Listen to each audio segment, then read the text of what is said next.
podcast de modo geral.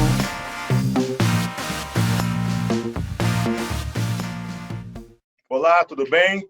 Está começando mais um podcast de modo geral. Hoje, com uma experiência toda diferente, teremos amigos queridos, talentosos, escritores, amigos pessoais, como uma espécie de auditório VIP, e ao final falarão que figura ou pessoa ou situação da semana, dos últimos dias, daria personagem de romance. Então vamos lá, como é tradição do podcast, João Paulo Cuenca. Boa noite, confrades. Uma honra ver tantas caras conhecidas, figuras geniais aqui com a gente. É muito bacana isso. Enfim, é sempre uma depressão total, né, quando eu começo a falar, mas hoje eu li um texto aqui que me deu um pouco de alegria. É um portal chamado Os Novos Inconfidentes, e é um texto da Raquel Faria, e o título é Pandemia está arruinando as bases do império evangélico no país. É muito otimista, né? Basicamente, o argumento dela é que, como os templos estão fechados e a fé se movimenta através de um êxtase coletivo, e as pessoas doam dinheiro quando estão nos templos e não doam de casa como doam dentro dos templos, as igrejas estão desesperadas, então estão pedindo para renegociar débitos na dívida ativa da União, multas, enfim, tem contato direto com o governo, né? E ela escreve um texto super otimista sobre como isso pode ser uma crise que vai fechar algumas igrejas evangélicas. Visto a atuação delas na história recente do país, isso é uma boa notícia. Olha só que maravilha. Muito bem, André Del Fuego. Boa noite a todos, uma alegria ver amigos que eu já estava com saudade de ver pessoalmente, de figuras que eu nem conheço pessoalmente também, assim, um prazer estar aqui com vocês. O que me chamou a atenção é que a gente está partindo da quarentena para o lockdown. Talvez a gente não tenha um lockdown do país total, possivelmente não, mas em algumas cidades, e Belém, o prefeito instituiu o lockdown, e eu estou pensando agora que tem um comportamento brasileiro na quarentena e tem esse comportamento brasileiro no lockdown. E aí uma coisa que me chamou a atenção foi que o prefeito colocou entre os serviços essenciais a empregada doméstica. Sendo que nem numa organização nacional, que já é péssima, isso estava incluso, né?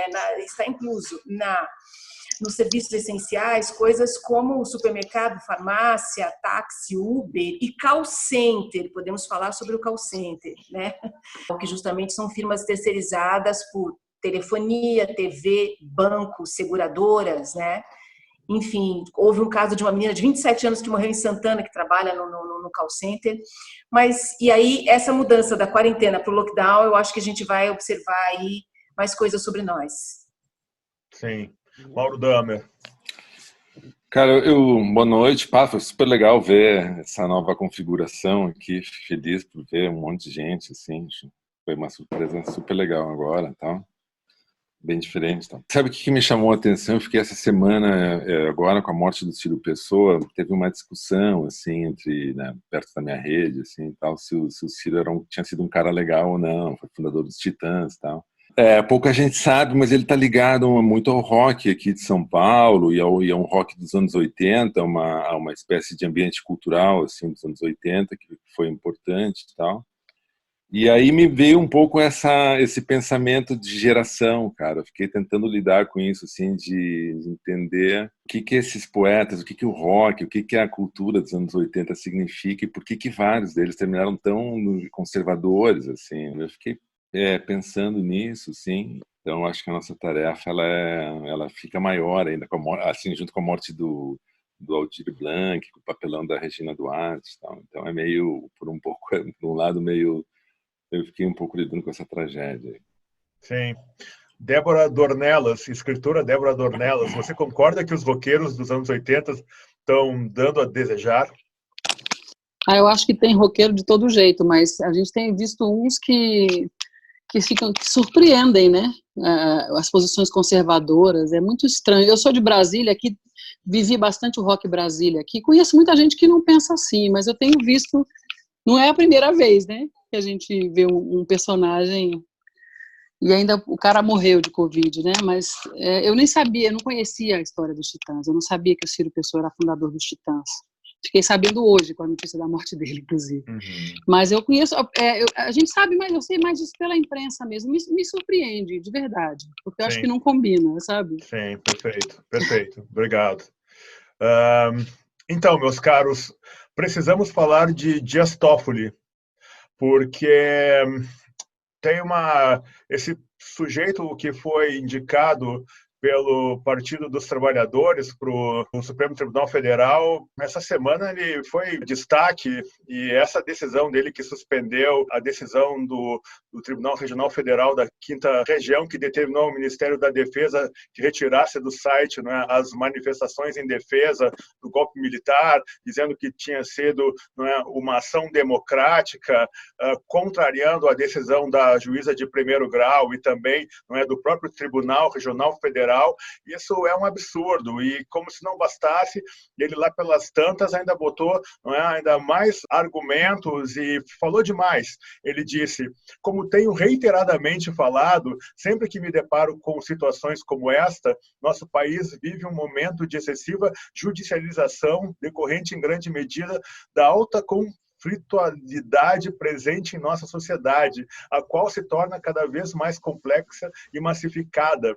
Apesar disso, não se pode pretender que o Poder Judiciário interfira e delibere sobre todas as possíveis querelas surgidas da vida em sociedade. E o caso, ora retratado, me parece um exemplo clássico dessa excessiva judicialização. E ele falou também do direito da livre expressão, uma confusão maluca num momento complicado como esse, não é? Que eu fico pensando, por sorte, quer dizer, não que esse inquérito vai dar alguma coisa, mas por sorte caiu com Celso de Mello, porque Dias Toffoli, vou contar, viu? Depois a gente pode discutir sobre isso aí, as indicações desastrosas, não é? O próprio Fux também é outro sujeito complicadíssimo nesse quadro. Muito bem, acabamos aqui então o primeiro bloco do podcast de modo geral. Super felizes aqui com a presença de amigos pessoais. Vamos ao segundo bloco, onde a conversa fica mais solta e mais caótica.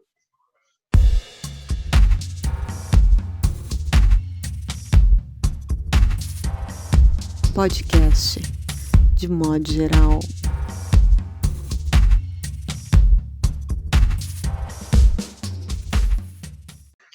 Olá, retomando o podcast de modo geral. Segundo bloco, onde a conversa fica um pouco mais solta. Hoje a gente passou aí dos 600, né, por dia. Vai ficar complicado, assim, já tem gente passando, diz que em Belém as pessoas não chegam nos hospitais, vão muito ruins para o hospital e saem dali já passando mal na rua. Aquelas cenas que a gente viu na China de pessoas caindo, né, na rua, eu achei que aquilo fosse sei lá, um exagero, imagem de outro lugar, não. Aquilo aconteceu também, que a gente viu em Guayaquil, e é possível que a gente comece a ver por aqui também, acho que já está acontecendo. E essa coisa da grana, né, que vai fazer toda a diferença, né? Num Fleury, você faz um drive-thru por acho que R$600, você faz um teste confiável, né? E tem ali, você marca hoje, em 1 hora você está ali, em 5 segundos você fez. Sim. Mas quem não tem essa possibilidade vai morrer sem fazer esse teste. Verdade. Mauro e João Paulo Cuenca, essa notícia aí de que a elite Caco Isaac de Belém e de Manaus, né, a burguesia está vindo se tratar aqui em São Paulo, inclusive pelo sistema SUS, já que lá não há mais leitos. Isso é bastante emblemático, vocês não acham? É uma doideira isso, na verdade, porque o povo faz festa nas sacadas, nas varandas gourmets, sabe? Ficaram o mês todo fazendo festa, se reunindo. Aí em Belém, né? Agora, em Belém.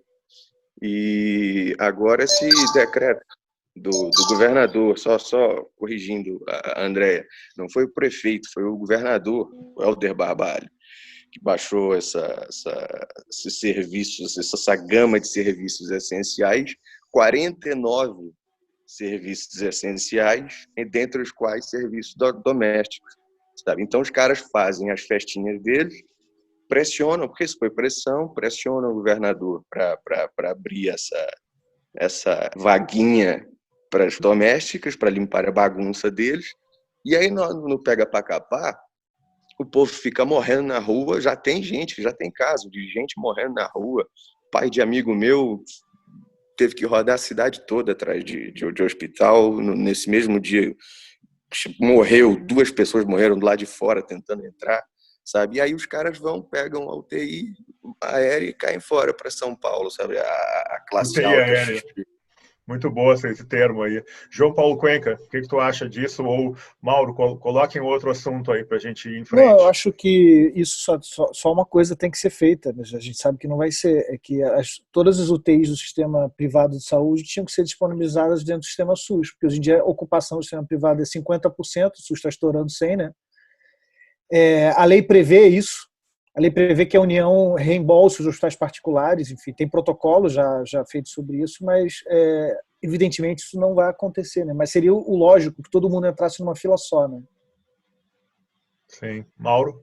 Não, eu acho que no fundo a gente está vendo isso mesmo, cara, a definição do Estado, sabe, do papel do Estado. A sociedade brasileira está encarando, por um lado, assim, a estupidez na política, quer dizer, todas as instituições estão meio que desmontando e a gente está, de alguma forma, vai ter que remontar a partir do zero mesmo, a partir do atendimento básico, a partir do direito básico mesmo, né? E o que é curioso é que o Brasil não soube defender estruturas que podiam ser importantes nesse momento para poder enfrentar essa epidemia, essa pandemia. Mas daí também são coisas que colapsaram antes, né? A própria política, a própria representação dos partidos, a própria moralidade da sociedade. Cara. O Brasil é um país muito hipócrita, né? A gente conviveu com muita hipocrisia dentro de empresas, dentro de instituições, dentro de grupos, Então, é um pouco essa lógica, inclusive isso que me chama a atenção na morte do Ciro, assim, no que ele representa, por que a gente moralmente termina a vida discordando tanto de algumas pessoas, e se aquilo não estava evidente antes, o que entra na... Então, no fundo, eu acho que o que está em jogo hoje no Brasil, entre a gente, entre as pessoas. Um amigo meu, psicanalista, falou uma coisa interessante, assim, o nosso problema é o seguinte, é que o inconsciente ele não entra de quarentena, entendeu? O cara não cabe na quarentena, ele continua ali operando e tal. Então, a gente está tendo que lidar com uma situação totalmente nova, totalmente, assim, Sim. É disruptivo mesmo, sim, é uma quarentena. Sim. Fernanda Dumbra. Amores, boa noite a todos, obrigada pelo convite, Andréa, Paulo, bom estar aqui com vocês. Quero pegar aqui uma carona nessa fala do Mauro. Logo no começo da história toda, eu vi um bolsonarista, cujo nome, graças a Deus, eu não me recordo agora, falando sobre o fato de que o Brasil não podia parar por conta de não sei quantas, de algumas mortes e tal, não sei o quê. E essa fala dele me fez refletir o seguinte, que o Brasil demorou para parar. Se a gente está parando agora por não sei quantas mil mortes, a gente já devia ter parado há muitos anos. Porque as mortes no Brasil ocorrem de forma dilacerada, de maneira totalmente injusta e catastrófica, e nós nunca paramos, né? Então, eu não sei, eu acho que precisou acontecer realmente uma pandemia para que as pessoas tivessem consciência de que é o seguinte, como é que a gente não para com tanta gente morrendo todos os dias, de todas as coisas, e que não são só mortes violentas, mas são mortes geradas pela nossa própria situação, né, de saneamento básico absurdamente ruim, moradia ruim, transporte Sim. público ruim, segurança ruim. Então, de uma certa forma, parar neste momento e pensar nas mortes do Brasil, estou falando do Brasil, podia estar falando do mundo, mas me bateu isso, sabe? Assim, a gente demorou para parar. O Brasil, tem gente morrendo no Brasil de forma injusta há muitos anos. Então, eu queria jogar para vocês, nessa linha que a Fernanda Dumbra está colocando, é o seguinte, lá na Inglaterra, eles estão discutindo a responsabilização do Boris Johnson. Eles estão propondo a abertura de um inquérito. É um inquérito para apurar a responsabilidade, não é? Por essa ação tardia do governo. Isso vai ao encontro aí do que a Fernanda Dumbra disse. É isso aí, complicado. André Del Fuego. Voltando para Belém, Caco, Eu fiquei impressionada também com a UTI aérea, né? O caso daquele cara de 41 anos, eu não me lembro agora o nome, que era o dono do supermercado, a maior rede de supermercados do Pará, e que andava na rua sem a máscara, sem como assim, nada está acontecendo, eu sou livre, né? Uma imunidade social, econômica ali, ilusória, né? E os pais, enfim, tiveram que então foram entubados, tudo ficaram muito graves. E, enfim, custa R$ 120 mil o aluguel de uma UTI móvel, são 3 horas e meia. Essa figura vem entubada nesse avião, enfim, teve um caso de um médico que, mesmo todo paramentado, se contaminou dentro dessa UTI móvel. E eu ainda estou muito impressionada com, enfim, porque parece que a adesão à quarentena foi de 45%. Puxa, 45% de uma cidade é muita coisa. E não é nada para a pandemia, não é nada. Ela escapa, é fora de controle 45%, né? E é isso, assim, tem dias que eu fico mais preocupada com a política do que com a doença. Hoje eu voltei e tô com um Belém na cabeça, com essa que está aí vivendo esse lockdown, desse lockdown esquisito, com tantas, né, concessões para os serviços essenciais. O que você acha, Caco, você que está aí? Não, pois é, esse caso do dono do supermercado é emblemático.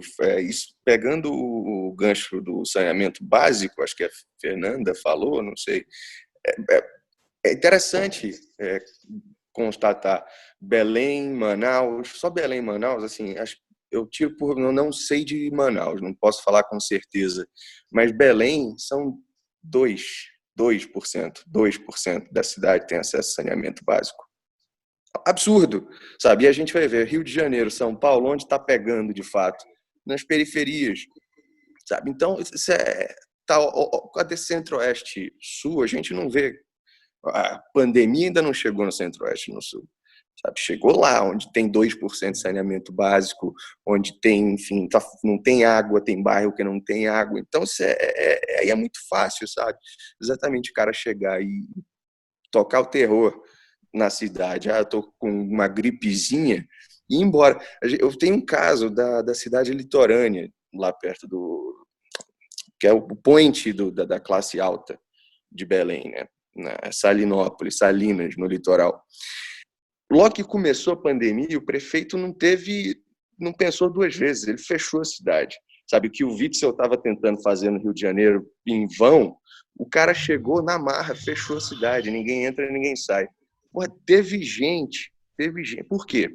Óbvio, porque o cara chega lá, assim, é praticamente uma cidade fantasma, fora de época. E época lá é julho, verão, enche. O que acontece com os nativos? Eles vão capinar jardim, eles vão, sabe, são as diaristas, são os caras que vão se contaminar justamente com o povo que vem de Belém. O cara fechou, a população pressionou ele para fechar isso, né? A população ficava na barricada tomando conta. Teve uma família que chegou ao ponto, ao cúmulo de alugar um caminhão de mudança, jogou o carro dentro do caminhão, ficou dentro do carro tentando entrar na cidade, escondido. Sabe? Sim, é super complicado, né? É super clima de apocalipse, né? Nesse clima de apocalipse, eu queria saber do Carlos Henrique Schroeder o que foi aquela entrada das pessoas no shopping e o saxofonista espalhando seus perdigotos, hein, Carlos Henrique Schroeder? Então, Santa Catarina vive um estado de plena surrealidade, né? Foi o primeiro estado a decretar quarentena, né? Assim que teve transmissão comunitária, o governador decretou, o governador é bombeiro, embora tenha sido eleito pelo PSL, ele decretou a quarentena e já na sequência, nos dias seguintes, começou a pressão empresarial, é um estado estritamente industrial, e ele começou afrouxando. Então hoje está absolutamente livre, que as pessoas caminhem livremente no estado de Santa Catarina, os shoppings estão abertos, está tudo aberto. A cidade está funcionando tudo. Normalmente. Normalmente. Acredito que em quarentena deve estar 20%, 25%. Em pessoal isolado, pessoal mais consciente. As indústrias voltaram todas, né? Inclusive o Almeida Júnior, que é o dono da principal cadeia de shoppings aqui do estado, antes de ele de conceber aquela bizarrice de deixar as pessoas entrarem ao som do, sei lá o que era aquilo, né? Ele prometeu doar respiradores para cada shopping que pudesse ser aberto, né? Então, Santa Catarina é sempre na vanguarda do atraso, né? É um estado Vanguarda do atraso. Elegeu o Bolsonaro com quase 70% no primeiro turno, tá? Então, é um estado que não tem desculpa, né? Realmente não tem desculpa. Já no primeiro turno, ele já chegou a bater 70%. As pessoas dizem, não teve escolha no segundo turno, mas um estado que já foi para 70% no primeiro turno, não tem o que dizer. Muito bem. Né? Então, o Estado sempre propicia, toda semana tem uma nova bizarrice, ou é o Luciano Hang, ou é o dono de cadeia de shopping, então, tem sempre alguma coisa para botar a mão nos olhos, assim, falar, o que eu estou fazendo aqui? Né? Sim.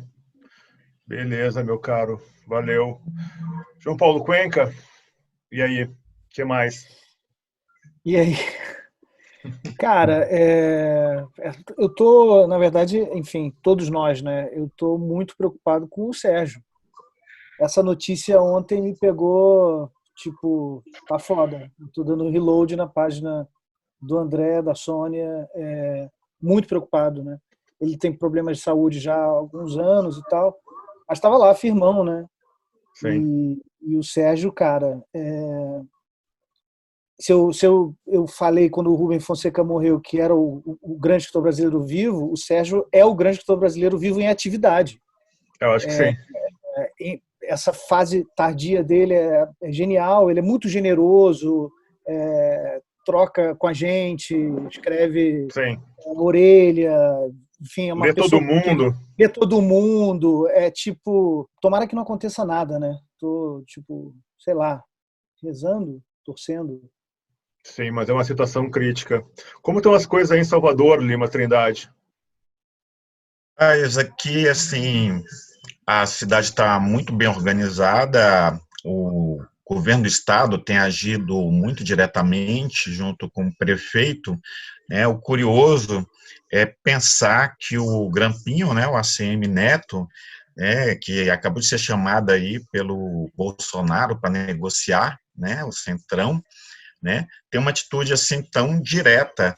Então a curva aqui está diminuindo, né? Assim, chegou até um ponto que havia uma projeção que era acima dos 8%, baixou para 7,5%, eles queriam baixar ainda mais para 6%, mas essas 24 horas, e eu creio que isso tem muito a ver também com o momento, né, com o final do mês, início do outro mês, as pessoas vão para a rua querendo dinheiro, querendo pagar as contas, então houve um pequeno aumento, mas o governo, o Estado, está atuando muito diretamente, né? As coisas aqui estão mais tranquilas, assim, estão mais organizadas, é o que eu sinto. Sim, sim, valeu. Leonardo Villaforte, como está aí no Rio de Janeiro? Bom, é bom estar aqui com todo mundo, né? Obrigado pelo convite. Pessoas aí que eu admiro bastante, amigos pessoais e novos amigos agora. Bom, assim como o Cuenca, eu também fiquei muito consternado nos últimos dias com a notícia do Sérgio, né? É uma referência muito grande para todos nós. Mas aqui no Rio de Janeiro, eu fico assim, achando que a gente está disputando qual é o pior estado, né? Qual é a real vanguarda do atraso, porque Santa Catarina elegeu Bolsonaro no primeiro turno, Rio de Janeiro pariu Bolsonaro, e aqui a gente costuma se pensar como a vanguarda do atraso também nos últimos anos, né? Principalmente a partir do Crivella, bom, pegando um pouco com o Cabral também. E aqui eu sinto que foi o centro dessa apropriação da religião como um discurso de ódio, né? Como uma arma de guerra. Eu vejo assim vizinhos aqui, quando estava tendo mais panelaço, tinha um vizinho meu de frente, eu moro na zona sul do Rio de Janeiro, um vizinho de frente que todo dia, na hora do panelaço, colocava canções de louvor a Jesus num volume altíssimo, justamente para silenciar, né? Silenciar o panelaço e fazer com que as próprias pessoas que estavam batendo na panela não se escutassem. E isso assim, foi de uma violência bizarra que me remeteu a Flip do último ano, né? Com as pessoas cantando colocando o hino brasileiro, colocando Legião Urbana, até fazendo uma ligação aí com o tema do rock. A Débora falou, o Mauro falou um pouco, né? Na última Flip, onde teve aquele momento em que 2 grupos ficaram cada um em uma ponta, e um grupo lá era a mesa do Glenn Greenwald com o Gregório do Vivier, outras pessoas, e do outro lá os bolsonaristas com camisa do Brasil tocando Que País é Esse, né? E aquilo assim foi um ato fascista muito claro para mim.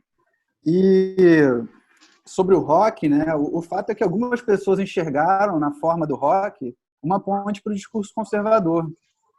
Isso me assusta muito, né, porque eles vivem dessa apropriação de linguagem e de reverter o sinal, né, do positivo para o negativo, de neutralizar a potência revolucionária de algum signo.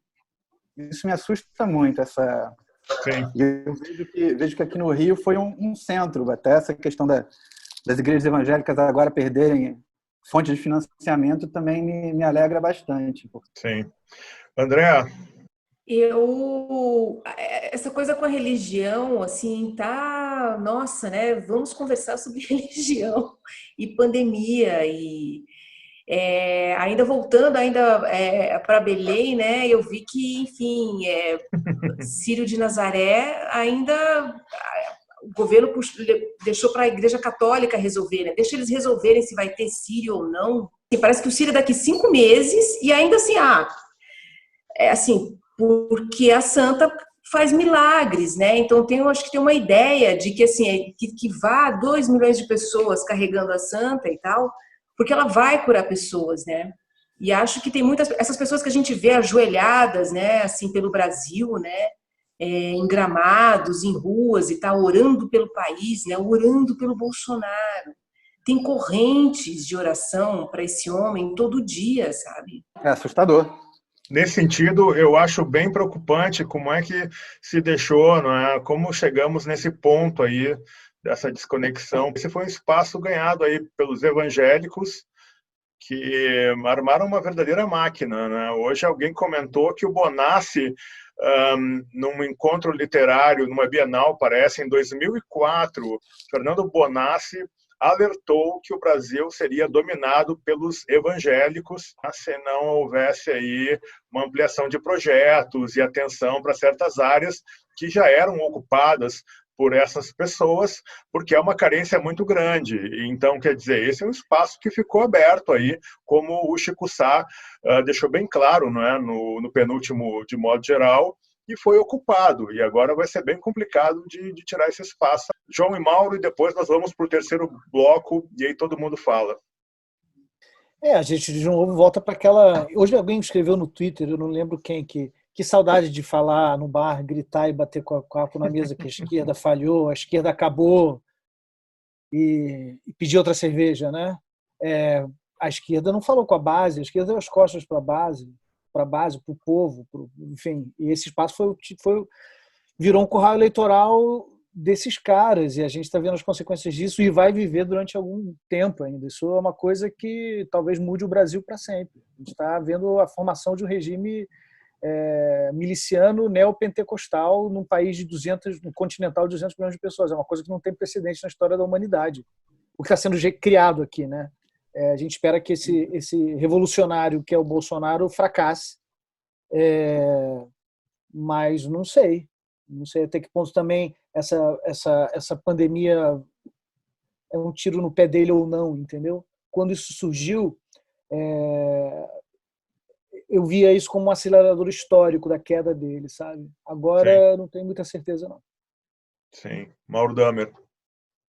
Não, eu acho que ele até se consolidou essa última semana, assim, de alguma forma, cara, como ele, por exemplo, no embate dele com o Moro, assim, eu acho que o Moro e esse centro liberal que apoiou, hoje a XP também lançou um tweet meio dizendo que a curva da epidemia nos ricos já tinha sido superada, então, obviamente, é só os ricos que investem, são os clientes dele, né?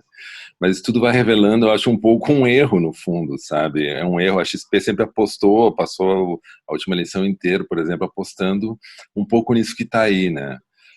Sabe que ontem de manhã eu estava falando participei de uma conversa com uma rádio mexicana, tá? E daí, no México, há 10 anos atrás, ou há 20 anos atrás, a gente era modelo no combate à epidemia de AIDS. O Brasil, no mundo, né, na luta contra a AIDS, assim, que foi a última grande epidemia que ameaçou, né, a humanidade como um todo. O globo mudou comportamentos, mudou toda a sexualidade das pessoas, né, nos anos 80 e tal. O Brasil virou modelo, foi uma espécie de lugar assim, de invenção brasileira, com a quebra de patentes, o auxílio universal, a reforma da Constituição que veio em 88, depois ali que garantiu os direitos na saúde pública, que a gente tem até hoje e tal. Foi um momento em que o Brasil se tornou, vamos dizer assim, o primeiro passo assim, para o Brasil, depois do golpe de 64, depois do final da Segunda Guerra, a coisa que tornou o Brasil grande, tornou o Brasil a oitava economia, que deu um lugar para o Brasil, uma racionalidade para o Brasil. O Brasil tem uma tradição de infectologistas. Então, essa rádio mexicana me perguntava, mas o que aconteceu com vocês, cara? Como que o Brasil, como que um país que tinha essa importância, esse papel político, inclusive essa expertise no combate a uma epidemia e na medicina tropical, por exemplo. Uma coisa importante, eu acho, nesse debate todo, e para entender isso tudo, é que a quarentena absoluta, a proteção absoluta a um vírus, ela é impossível. A gente não vai conseguir manter as pessoas, porque tu vai numa favela, as pessoas moram 10 pessoas num barraco, então não existe logicamente para aquela pessoa, ela está fora da solução científica, porque ela não tem casa, saneamento básico. Então não adianta cobrar dessas pessoas uma atitude, uma defesa da ciência, uma racionalidade, se a ciência não chega ali, entendeu? Ali o que chega é a polícia dando tiro, tal. Quando você acompanha o debate mais amplo, você vê o quanto esses órgãos, né, que trabalham com a periferia, eles desde o começo, desde o final de fevereiro, eles já vinham batendo nessa questão, né? Não há planejamento, né, para países como o nosso, para a população mais precarizada, para a população mais fragilizada. Nós estamos discutindo isso, né, insistentemente nos episódios aqui de modo geral, é que a própria sociedade está se organizando, encontrando soluções, só que são microplanejamento, né?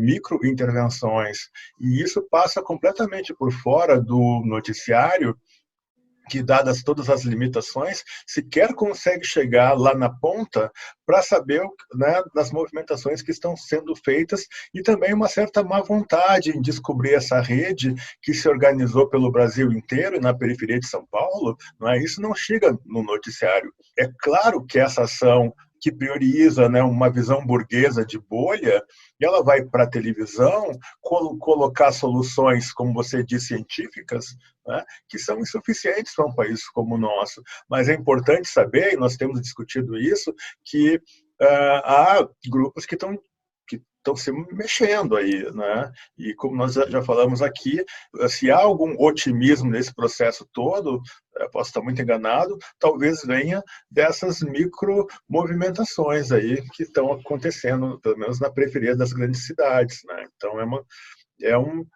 é uma conjuntura bastante complexa.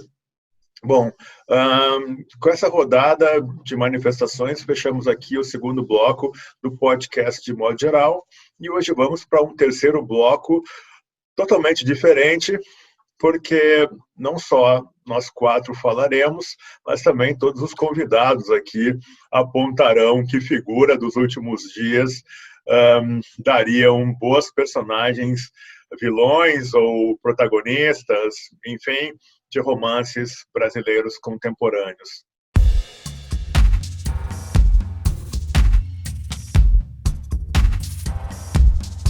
Podcast de modo geral.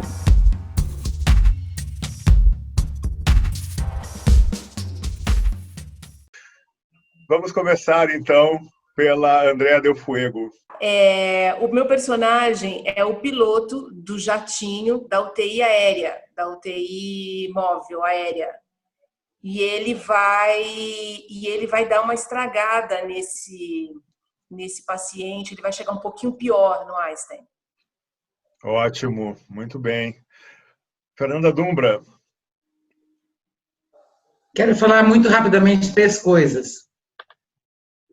Primeiro que tem uma música que eu estava ouvindo esses dias que o Johnny Cash gravou no seu último disco. Ele gravou uma música do Depeche Mode que chama Your Personal Jesus. E a letra é muito bonita, que fala sobre você ser o seu Jesus pessoal, atender às suas próprias preces, atender aos seus chamados. Eu acho isso importante nesse momento, que a gente possa atender às nossas próprias preces, né? Legal. Independente das nossas crenças todas. O meu personagem é o Vitor, que é o meu vizinho. Eu moro no apartamento 52, aqui embaixo, no 42. Ele é enfermeiro, pegou o coronavírus, né? Ele ficou em quarentena em casa. E a minha síndica, um dia, disse assim para mim: estamos com um problema muito sério aqui no nosso condomínio. É um problema porque tem uma pessoa aqui com coronavírus. Eu falei assim: quem é? Não, porque o Vitor é enfermeiro. Eu falei assim: peraí, o Vitor é o nosso amigo, é o nosso vizinho, é um cara super querido, é um cara amoroso, gente boa pra caramba, sempre foi o nosso parceiro, é o nosso querido aqui. A gente tem que desejar o melhor para ele. Liguei no apartamento dele pelo interfone e falei: olha, Vitor, não posso, talvez, estar ao seu lado nesse momento fisicamente, mas quero te dizer que vou te mandar comida embaixo, vou te mandar suquinhos, vou te mandar amor, vou te mandar carinho, vou te mandar uma boa energia. Então, assim, o meu personagem nesse momento é o Vitor, que é um enfermeiro que tá na linha de frente e pegou o coronavírus e ficou em quarentena em sua casa, está se recuperando agora, graças a Deus. Enfim, está bem. Então, se eu for eleger um personagem para fazer agora, eu faria o Vitor. Linha de frente, enfrentou a parada, tá bonito na fita. Meu Muito orgulho legal. é o Vitor. Muito legal, Fernanda. Morgana Kretzmann. Então, o meu personagem seria o Flávio Magliasso. Me chocou muito, não só o que aconteceu, mas porque ele disse uma coisa que é muito real, né? Esse governo odeia velhos, esse governo odeia os idosos. E as pessoas que idolatram esse governo também odeiam os idosos. Estava falando com a minha mãe hoje, e aí eles estão escondidos num distrito rural lá da cidade, e chegou o coronavírus nesse distrito. Tem 3 casos num lugar que mora 50 pessoas. Então tem 3 casos. E a minha mãe, ela nunca tinha me falado isso no telefone. Foi a primeira vez. Ela disse assim: tu e o Paulo, vocês têm que se cuidar porque vocês são jovens. E o mundo agora é de vocês. E vocês têm que ficar bem, cuidar da saúde de vocês, cuidar do futuro de vocês, porque quando tudo isso acabar, o futuro é de vocês que são jovens. E aquilo me bateu, sabe? Porque eu pensei: não, o futuro não é dos jovens, o futuro é de todo mundo. E é inclusive deles que também são idosos e que estão tentando salvar a vida deles escondido no meio do mato lá nesse distrito. Então, o meu personagem seria o Flávio. O Flávio, ele não iria se suicidar e ele iria se candidatar à presidência da República em 2022, iria ganhar do Bolsonaro, e é isso. Muito bem, Morgana Kretzmann. É situação bem complicada, né? Quando a gente começa a tratar dos que são próximos da gente e todo o caos que se aproxima. Minha querida Débora Dornelas. Oi. Eu teria 2 personagens. Um personagem é a minha própria mãe, em cuja casa eu estou morando agora desde dezembro. E ela tem 89 anos e ela tem doença respiratória, cardíaca, depois quebrou o fêmur, ou seja, ela está bastante comprometida, com a saúde bastante comprometida. E precisa de cuidadoras 24 horas, e a gente então não pode abrir mão de pessoas vindo aqui em casa, porque ela realmente necessita estar o tempo inteiro com alguém do lado, para levantar, para deitar, para administrar medicamento, essas coisas, né? E hoje eu fiquei sabendo que uma das cuidadoras dela é mormon, é uma moça do Maranhão e é mormon. E aí engatamos lá uma conversa de igreja neopentecostal, de mormon, que a outra cuidadora não sabia o que era, eu expliquei, depois expliquei para ela que é diferente, tal. Foi uma conversa. Eu acho que os meus personagens seriam essas pessoas que estão vivendo nesse universo. Uma velha, pessoas que estão em volta dessa velha. E um outro personagem seria Brasília, porque eu estou morando aqui, né, gente? Eu sou daqui, fiquei 9 anos em São Paulo e voltei para cá recentemente, Fiquei pouquíssimo tempo aqui, fui para Portugal, tive que voltar por causa da pandemia, voltei, fiz quarentena e não vi mais a cara da rua aqui. Eu moro bem longe do Praça dos Três Poderes, graças a Deus, mas eu estou aqui no olho do furacão. Então, eu acho que tem muito personagem, eu não conseguiria nem eleger um daquela gente que vai lá para se manifestar a favor do Bolsonaro, que bate na enfermeira que está protestando, sabe? Tem muita coisa para falar. Eu acho que Brasília seria um grande personagem de uma história que eu escreveria. Tenho escrito contos até sobre isso, mas eu acho que a cidade merecia, sabe? Esse momento aqui merecia, com essa gente doida que está aí, sabe? Com esse monte de energúmenos que tomou conta da gente, esses vermes, né? Verdade. Bom, nosso roteirista Jackson Zambelli, seja bem-vindo. Oi, pessoal, um abraço aqui do extremo sul do Brasil, que estou em Rio Grande. Me chamou muita atenção, não sei, acho que a maioria viu, no dia do depoimento do Moro, na Polícia Federal, tinha dois grupos, né, o que defendia o Moro e o que defendia o Bolsonaro. E eles se xingavam de comunista um para o outro, né? Eles ficavam se xingando. Um grupo de comunista, comunista, o grupo do Moro, depois, vocês é que são comunistas. Daí, partiria daí. Muito bem. É um negócio muito surreal, assim, que uma situação assim inacreditável que a gente vive. Muito bem, meu caro. Nosso jovem escritor Ednilson Toledo. Olá, boa noite a todos. Queria dar um abraço em todo mundo, mas vamos lá, né? Virtual. Nossa, Paulo, tem tanta coisa, né? Ministro de Saúde que não sabe colocar máscara, o presidente que mostra o celular e valida as provas contra ele e ainda cria mais. Tem tanta coisa nesse país que presidente da XP que fala que o Brasil está bem, porque o pico nas classes altas já passou. Que absurdo, né? Demais. Eu via uma matéria do UOL falando que no Brasil o que determina quem morre ou não é a idade, mas é a classe social. E é bem isso mesmo, né? O Caco falou sobre Brasilândia, aqui na periferia de São Paulo, e é bem isso. E eu, assim, eu lembrei também, o Cuenca tinha comentado num episódio anterior que o discurso neoliberal não ia mais colar, né? E eu vi o Almoedo falando que não defende mais o Estado mínimo. Então, são cada coisas, né, que vão aparecendo durante esse período. Sim. Mas eu acho que de personagem eu penso nesse pastor desesperado, né? Como o Cuenca comentou no começo, que as igrejas estão apelando, né? Eu também via uma matéria que tem um pastor famoso aí que está vendendo semente de feijão abençoado por R$100. Sementinha do feijão por R$100. E é isso. Então, é esse pastor desesperado que tenta fazer de tudo para enganar e para conseguir tirar dinheiro durante a pandemia. Certo, perfeito. Lima Trindade. Pessoal, bem, eu não tinha cumprimentado ainda ninguém, então boa noite aí para todos. Um prazer estar aqui, atender esse pedido do Paulo aí, esse convite. Olha, eu pensei em duas personagens.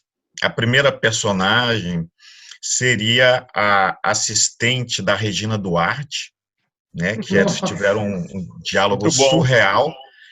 Uma falando do sonho que pressentiu, né, o que ia dormir, que ia acontecer algo de ruim. E aí eu pensei que, de repente, essa personagem ela poderia não gostar da Regina Duarte, né? Ela poderia odiar a Regina Duarte, falando que sonhou também, que sentiu uma energia ruim. E a outra que eu pensei seria um técnico de laboratório que fez o exame lá do Covid para o Bolsonaro como positivo e pensando qual a estratégia para vazar essa informação para a grande imprensa. Então, seriam duas possibilidades, mais de contos, né, não de romance, mas que eu acho interessantes. Muito bem. Leonardo. Bom, sobre as figuras, eu pensei em duas. Uma talvez fosse uma figura de um conto e talvez fosse uma personagem secundária, não protagonista, que é uma mulher que estava nesses currais do Bolsonaro, que ele fica com a mídia de frente e os apoiadores do lado. E aí essa mulher chegou e falou: Bolsonaro, você quer saber quem foi que mandou assassinar Jair Messias Bolsonaro? E ele ficou em silêncio, na expectativa. E ela disse: foi o Supremo Pontífice de Roma, o Papa. E aí dá para ver na cara dele que ele se pergunta: e agora, eu mantenho a loucura ou desço para a realidade? Eu dobro a aposta na loucura, mas obviamente se ele dobrasse a aposta, ele ia ficar contra a igreja, né? A igreja católica. Então foi um momento de revisar toda o narrador ali, né? Eu mantenho a aposta na loucura ou desço para o real? E ele não conseguiu responder, ele ficou em silêncio de novo. Achei essa mulher maravilhosa. E o segundo, que talvez fosse de um romance, foi um que eu nem conheço, mas eu vi um tweet hoje, e me lembrou também outras pessoas que viveram a ditadura, né? Pessoas mais velhas do que eu. E o Estevão Azevedo fez um post no Twitter hoje, um tweet, falando que o pai dele, que foi preso, lutou contra a ditadura e tal, tem tido delírios sobre a polícia vir buscá-lo, né? A essa altura, em 2020, não sei quantos anos tem o pai dele, mas o pai dele, provavelmente idoso, tendo delírios de que está sendo ameaçado pela polícia de novo. E eu acho que essa é uma dor assim que é exclusiva dessa geração, né? Talvez uma dor ainda duplicada, triplicada, não sei, elevado a quanto, mas eu senti que era uma vivência muito específica. Muito bem. Eu vou chamar o nosso cronista aí das relações sociais e econômicas, João Lopes de Almeida, meu caro. Seja bem-vindo. Grande Scott, primeiro é um prazer estar com vocês aí, com a Morgana. Me sinto abraçado por todos e nesse período de quarentena, esse caule intelectual que sai daqui me ajuda bastante a enfrentar toda a tristeza que a gente está enfrentando quando lê, por exemplo, que 83% das pessoas que votaram em Bolsonaro não estão arrependidas. Isso, para mim, é um horror, e aí é um pouco do que o Cuenca sinalizou lá atrás, que lembra uma frase do Goethe, até, porra, se tu tem ciência e tu tem arte, essa é a tua religião. Agora, se tu não tem ciência e não tem arte, que tu tenhas religião. E é isso que o Brasil virou um exército de religião evangélica que fez a gente tá passando por uma situação toda de novo que só causa tristeza. Mas personagem da semana aqui, Scott, é um vilão, na verdade. Ótimo. Essa semana, o dono de a maior rede de farmácias aqui do Sul vem intensificando com tocadores do cara, dizendo o seguinte: eu não vou pagar aluguel esse mês por causa da pandemia. E quando a gente vai dar uma espiada nas vendas desse segmento, os caras estão crescendo 35% as vendas em relação ao ano passado. Então, para mim, isso é o reflexo do pior que tem no Brasil hoje. É a safadeza, a esperteza se utilizando de uma pandemia. Então, fica aqui esse vilão como personagem aqui repartindo com vocês. Legal. Meu caro Caco Isaac. O Léo falou da mulher que falou quem matou Jair Bolsonaro, né? Eu lembrei de um outro maluco desses que fica lá recepcionando ele na saída. Falou uma vez uma bomba. Presidente, eu sei de uma bomba, uma informação sobre uma bomba. E a reação, eu acho mais interessante, não são nem esses malucos, né? É a reação do Bolsonaro, que ele realmente entra numa paranoia. A gente dá para ver assim na cara dele, tipo, caraca, isso é uma bomba, será que ele tem informação mesmo, alguma coisa, sabe? Então, sei lá, velho, é uma loucura que a gente está vivendo. E o Flávio Morgana falou, né, pô, odeiam velhos. Não, odeia gente mesmo, não é velho, criança. Eles odeiam a gente. E aí meus personagens acho que entram nessa última categoria, na verdade. Acho que o cara que morreu na rua, sabe, lá em Belém. Fico pensando o que passou pela cabeça dele, andando, perambulando, com falta de ar e blá, cair no chão, morrer, sabe? E pegando esse lado psicológico também, de ir de encontro à morte, onde seja, a empregada doméstica. Já que a gente falou durante o programa todo, sabe o que passa na cabeça da empregada doméstica? Verdade. Muito bem lembrado, sair de casa, pegar um ônibus e enfim, entrar em contato com os caras que ela pode até estar se cuidando, mas onde é que eles passaram, por onde eles passaram, com quem que eles tiveram contato, sabe? São tantos personagens, cara, que... Sim. Mas eu vou ficar nesses dois. Carlos Henrique Schroeder. Meu personagem da semana, já comentamos aqui, é um escritor. O personagem da semana é o Sérgio Santana. Ele escreve uma autoficção, um romance, né? E ele, como personagem, em seus romances, assim como em Confissões de Ralph, né? Ele vai desafiando os limites da arte, e toda a sua obra gira em torno de desejo, morte e os deslimites do narrar, né? Então esse é meu personagem da semana, é o Sérgio Santana, o grande escritor em atividade brasileiro e que está lutando aí na UTI para conseguir sobreviver, né? E assim como seus personagens também, muitos deles, né? Eu estava folheando aqui quando vocês estavam falando o Voo da Madrugada, que é um conto que nomeia o livro, né? Que onde o personagem luta com o narrar e com a morte também. Então fica aí minha homenagem aí ao Sérgio Santana, para mim, não só um personagem da semana, como um personagem de uma vida, né? Muito obrigado mesmo. Então, Mauro Damer. Cara, eu tava pensando, eu até queria falar mais sobre isso, mas não deu tempo, mas sabe esses caras que os americanos tentaram miliciano, tentaram invadir a Venezuela agora e numa operação fracassada, assim, e tal. Aí eu pensei que os americanos sempre resolvem todos os problemas das epidemias, né, cara, dos conflitos, tal. A gente tá tão acostumado com essa narrativa dos americanos serem tão super-heróis, tal. E aí eu vi essa pataquada que eles fizeram e contrataram uma espécie de miliciano os caras até eram de grupos especiais do exército americano, mas tá envolvido ali com a turma da CIA, Miami e tal.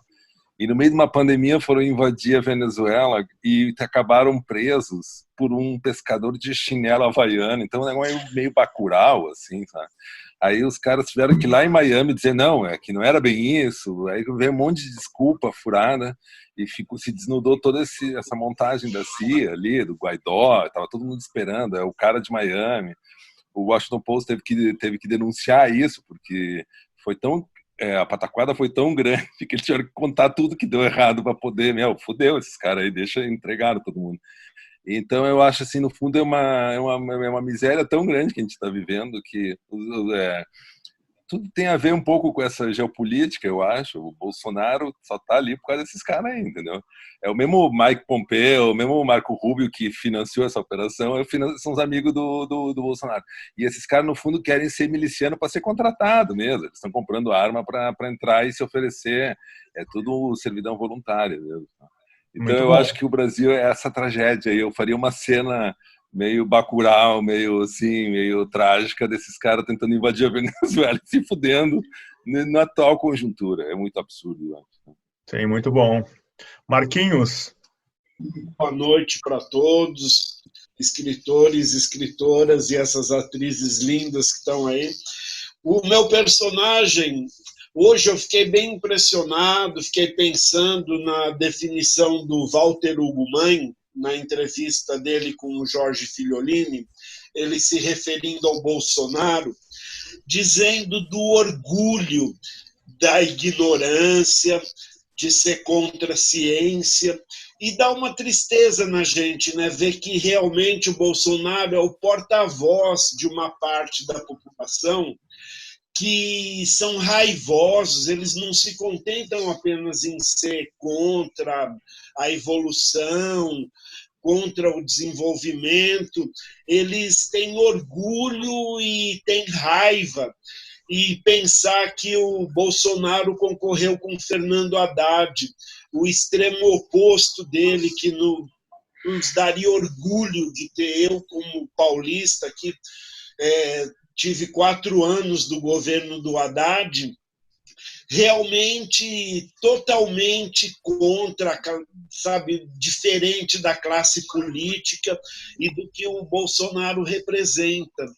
Então, sabe, mas é uma parcela. Eu lembro que até fiz as contas, se não fosse aquele antipetismo fulminante, e os votos do Haddad somado aos votos em branco e nulo deu quase o dobro dos votos do Bolsonaro. E é duro a gente ter que engolir isso, né? Então, o meu personagem é o Walter, porque eu acho que ele definiu muito bem. É um orgulho de ser contra tudo que é evoluído e querem tomar o poder, mas, gente, acho que a gente não pode deixar. Está tendo uma guerra ferrenha aí entre os caras que não são maioria, mas querem fazer um barulho e, na violência, tomar o poder para si. É duro. Muito bem, Marquinhos. Belo registro. Então, João Paulo Cuenca. Antes de tudo, cara, que sensacional, né? A gente abrir para essa galera maravilhosa. É muito legal. Eu admiro tantas figuras queridas e muito geniais. Bom mesmo. Muito obrigado. Incrível, a gente tem que fazer isso mais, eu acho. Estou super comovido aqui. E também comovido com o Sérgio. Ele também seria o meu personagem da semana. Ele vai sair dessa e vai escrever um conto ainda sobre essa cama de hospital. Vai sim. Olha, o personagem que eu pensei aqui também é um cara que é um epidemiologista inglês, que ele foi um desses sujeitos responsáveis pelo primeiro estudo, aquele do Imperial College, que fez o Boris Johnson mudar de política no Reino Unido e que também forçou o Trump a mudar de política, que projetava 1 milhão de mortes se não fizessem nada e tal. Esse cara, essa semana, o Telegraph descobriu que ele é amante de uma mulher casada e ele fez ela furar a quarentena para trepar com ele na casa dele. E isso foi um escândalo na Inglaterra. Ele foi demitido do posto dele no governo por causa dessa trepadinha. Então, até um grande epidemiologista, autor desse que talvez tenha sido o estudo com mais repercussão, né, prática, que é esse estudo assustador do Imperial College, até esse cara furou a quarentena pelo desejo, né? Morte e desejo. Muito bom. Sabe, João, porque você tem falado tanto nisso, né?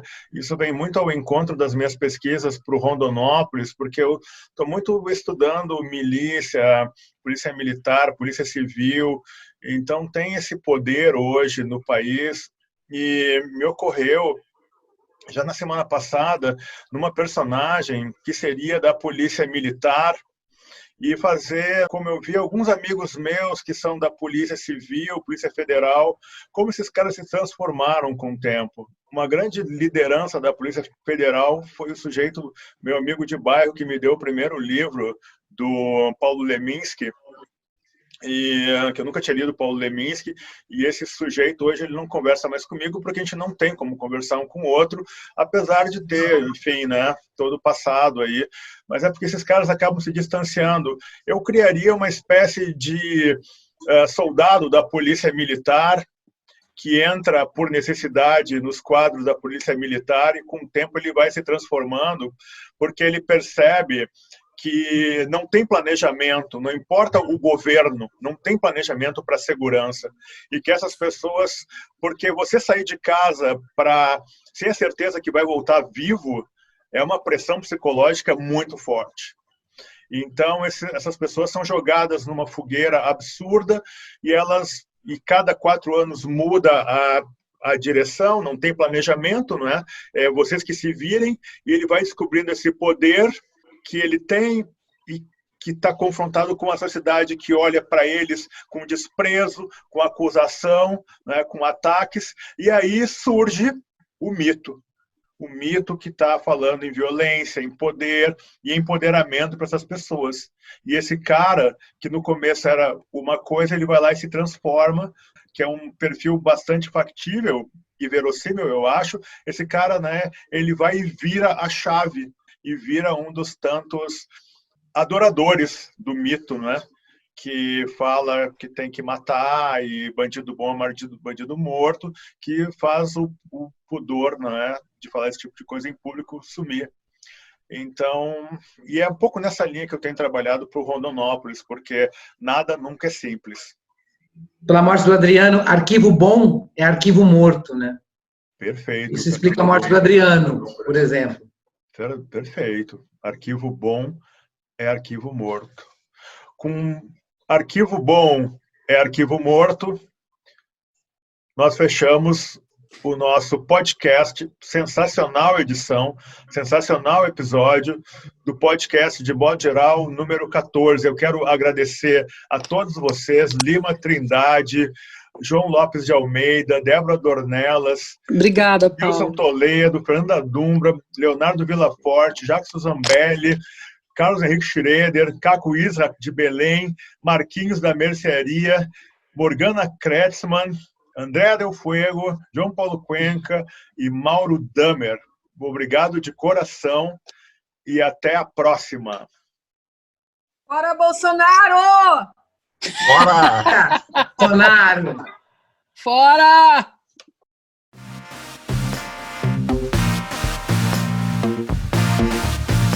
Podcast de modo geral.